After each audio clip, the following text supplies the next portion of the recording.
Aujourd'hui dans Là où ça bouge, on va tenter de répondre à une question. Le terroir normand peut-il swinguer? Début de réponse avec le Boujou Jazz Factory.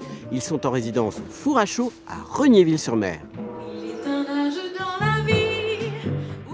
Ils sont 5, tous normands, et n'avaient jamais travaillé ensemble avant lundi dernier.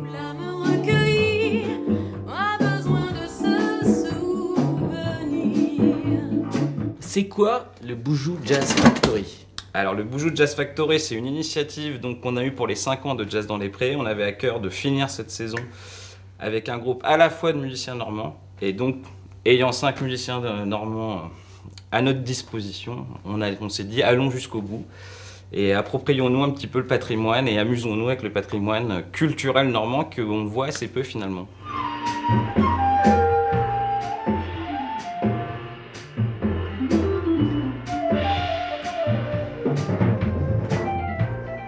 Là, vous avez pu entendre un petit extrait de J'irai revoir ma Normandie. Il y a d'autres chansons un petit peu connues. Ensuite, on s'est amusé aussi avec des poésies. On s'est aussi amusé avec des textes où on a changé complètement la musique. Donc voilà, c'est tout un panel. Il y aura un peu de patois, un peu de... tout un ensemble de choses, un petit peu de territoire, un petit peu de loufoquerie. On peut faire swinger le patois? Évidemment que chi, mon gars. Le baptême du feu, c'est ce week-end avec 3 concerts à Saint-Gabriel-Brécy, La Ferté-Massé et Tessy-Bocage. Les 3 concerts vont nous donner un petit peu, on va pouvoir sentir l'accueil du public et puis nous-mêmes comment on sent ça, mais a priori en tout cas je pense que tout le monde aura à cœur de poursuivre cette aventure initiée et ensuite ça va dépendre des programmateurs et du business habituel, musical évidemment.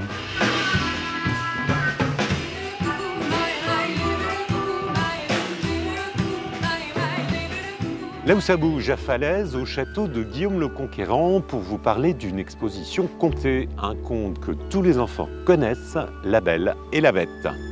Histoire éternelle.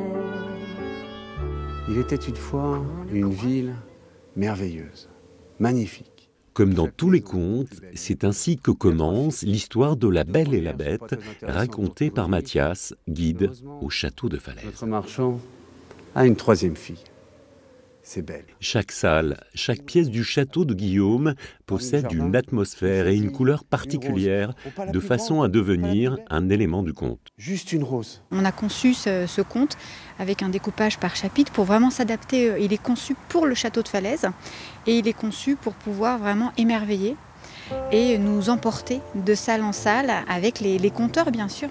Depuis 10 ans, à chaque automne, l'équipe du château, en collaboration avec des artistes, offre aux visiteurs des expositions contées. Voler des roses est un crime. Vous serez châtié. Ce châtiment sera de rester à jamais. C'est pour plutôt les publics familiaux, c'est pour venir à plusieurs générations et pour redécouvrir les salles du château un peu différemment. La Belle et la Bête à découvrir au château de Falaise jusqu'au 5 janvier.